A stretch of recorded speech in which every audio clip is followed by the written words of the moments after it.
1B என்ற designated name பெயர் கொண்ட இந்த காற்றழுத்த தாழ்வு பகுதியுடைய கடந்த 24 மணி நேரத்தில் இதனுடைய நடமாட்டத்தை நம்ம இப்போ திரையில பார்த்து கொண்டிருக்கிறோம். இப்போ பார்த்தீங்கன்னா இங்க ஆரம்பிச்ச ஒரு பயணம் தொடர்ந்து இங்க பாருங்க இந்த மாதிரி ஒரு ஜிக்ஸாகா வந்து இதே பிராந்தியத்தில் தான் நிலவிட்டு இருக்கு.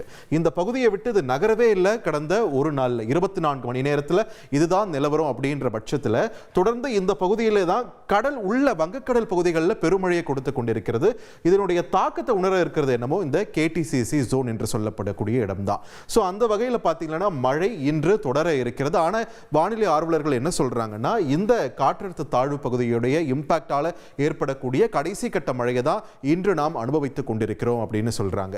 சோ அடுத்து என்ன நடக்க இருக்கிறது அப்படின்னு கேட்கும்போது இதனுடைய நகர்வு இது தொடர்ந்து வடமேற்கு திசையில் நகர்ந்து அப்படியே ஆந்திர கடலோரத்தை நோக்கி நகரும் என்று சொல்லப்பட்டிருக்கிறது. அப்படி போனா இது இந்த பக்கம் போய் கரையை கடக்க வாய்ப்பு இருக்கிறதா அப்படின்னு கேட்டா அதுவும் கிடையாது.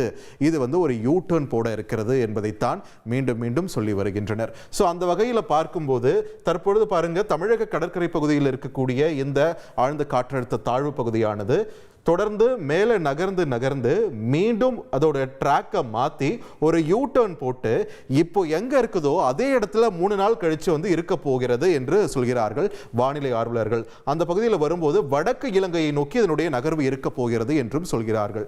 ஸோ மறுபடியும் இதனுடைய இம்பாக்ட் நமக்கு வருமா அப்படின்ற ஒரு கேள்வியும் இங்கே வலுக்கிறது. அப்படி வரும் பட்சத்தில் வரும் 22, 23 இந்த தேதிகளுக்கு பிறகு மீண்டும் தமிழகத்தில் இதே சிஸ்டம் மழை பொழிவு கொடுக்க இருக்கிறது. எந்த சிஸ்டம் இப்போ பெருமழையை கொடுக்கல ஒரு மிதமான அளவில் கொடுத்துட்டு இருக்கு நம்ம நினைக்கிறோமோ அது 2-3 நாள் கழிச்சு நம்மளுடைய கடற்கரையை விட்டு விலகி சென்று மீண்டும் நமக்கு மழை பொழிவை கொடுக்க காத்து கொண்டிருக்கிறது. அதுதான் தற்பொழுது இந்த 91B உடைய நகர்வு நமக்கு சொல்லக்கூடிய செய்தியாக இருக்கிறது. சோ மழை இப்போ எந்தெந்த பகுதிகளில் வேகம் எடுத்துட்டு இருக்கு அப்படின்றத நம்ம பார்த்துடலாம். ரேடார் நம்ம பார்த்துட்டு இருக்கோம். சென்னை ரேடார் நமக்கு வழங்கக்கூடிய தகவல்கள் என்ன? மழையை கொடுக்கக்கூடிய அந்த பேண்ட்ஸ் பார்த்தீங்கன்னா கடற்கரையை தாண்டி உள்ள நகர்ந்து கொண்டிருப்பதை நம்மால திரையில பார்க்க முடிகிறது. சில இடங்கள்ல பாருங்க இன்டென்சிட்டி அதிகரிச்சிருக்கக்கூடிய ஒரு நிலவரத்தையும் நாம பார்க்கிறோம்.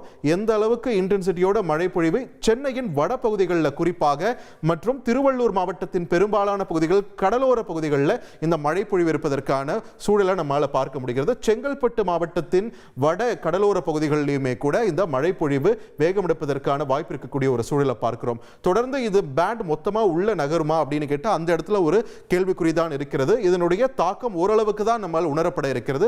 அதன் பிறகு இது தொடர்ந்து மேலே நகர இருப்பதால இதனுடைய மழையுடைய தாக்கம் ஒரு 10 மணிக்கு மேலவே மெல்ல மெல்ல குறைய இருக்கிறது. 10 மணி வரைக்கும் சோ நமக்கு கனமழைக்கான வாய்ப்பு பல்வேறு இடங்களில் சென்னை மாநகர் மற்றும் திருவள்ளூர் மாவட்டத்தின் பெரும்பாலான பகுதிகள் மற்றும் செங்கல்பட்டு மாவட்டத்தின் ஒரு சில பகுதிகள்